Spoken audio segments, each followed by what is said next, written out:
Hey Space Watchers, and welcome back. Day number 4 here at the World Space Business Week in Paris. And I have the great pleasure now to get Will Marshall, the CEO of Planet. And Will and I, we spoke earlier this year at the Munich Security Conference, and we want to pick up on where we left. He's just coming from the first panel of the Summit on Earth Observation Businesses, what this part of the conference is called.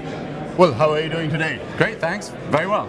So, tell me, you've chosen a picture of a Pelican in space as the picture that represents what is most important for you for the last months and for this conference. Why have you chosen that? Well, it's a particularly exciting moment because we just launched Pelican-3 and 4 into space just 3 weeks ago, just under 3 weeks ago. And so our team has been busy at work getting that Pelican production line up to full speed. So now we can produce them at scale and launch them at scale. We've got multiple more launches coming up in the next 12 months. So it's a very exciting time. And so I chose that picture to represent that. Also to share a little bit about the fact that this capability is, we call it 30 by 30 by 30. 30 centimeter revisit, 30 centimeter resolution, 30 revisits per day, and 30-minute latency, so 30 minutes from a task request to getting the image back into the customer's hands. Really important for disaster response and certain security use cases to have that time go down. That's in fact the most important improvement. One final thing about Pelicans. For the entire constellation then, or the 30-30-30 yes. counts when? What do you mean? Yeah, it means you pick a place on the planet and we'll get the image back within 30 minutes. With the few satellites, Pelicans that are up there already? No. Once the full fleet of 30 Pelicans that we're launching. And the other really exciting fact about the Pelicans is that the way we get this low latency is two things. One is we have the NVIDIA processor on board, the NVIDIA Jetson Orin processor. It's the fastest processor in space, GPU enabling us to do AI at the edge. And the second is that we have satellite-to-satellite communication so that we can get the data back really, really fast.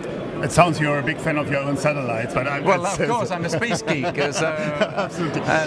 When we spoke at the Munich Security Conference, you just closed a deal with the Japanese government for the Pelican. That included Pelican satellites, if I'm not mistaken. Now, new contracts came in with the German government as well.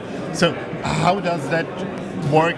Is that the only satellite constellation that you're offering now? Is that the to-go system, and how does it play into the national sovereignty thing? So maybe you can allude that. So we were very excited to have done a partnership in collaboration with Germany for some dedicated Pelicans as well. Vielen Dank. A bit like the partnership we did with Japan, except it also had data analytics as well. So as part of that, it had a continuation of a partnership for 3 more years for imagery and analytics on top. That's the 270 million. The 240 million euro partnership, yeah. And so we're designing, building, launching satellites as well as data and analytics partnerships.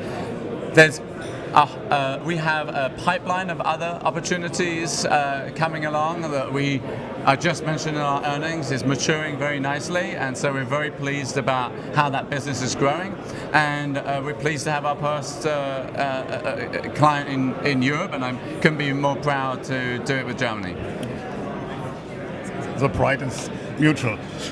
On stage, there was a question about the AI, or we could see in the market overview also the massive integration now into AI, and your response was, hey, we're doing it all the time. So how are you doing it so far, and what is the next level of the AI integration? You might allude on that. For sure, yeah. What I mentioned is that we're already using AI at scale on our satellite imagery. So I give 2 quick examples. So we monitor 8 million square kilometers of the Brazilian Amazon every day and we do AI is looking for new roads, and new roads are normally the sign of illegal deforestation, illegal mining, illegal narcotics.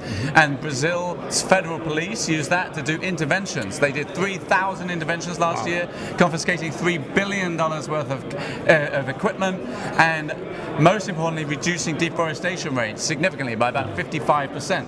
That's an incredible step. We have scaled boat detection in South China Sea. So the U.S. Navy is buying our imagery and analytics to detect shipping activities, especially illicit activities in the South China Sea. Again, huge, millions of square kilometers every day, tracking changes. That is only possible with AI on top of our imagery. Obviously, you can't individually look through all these images.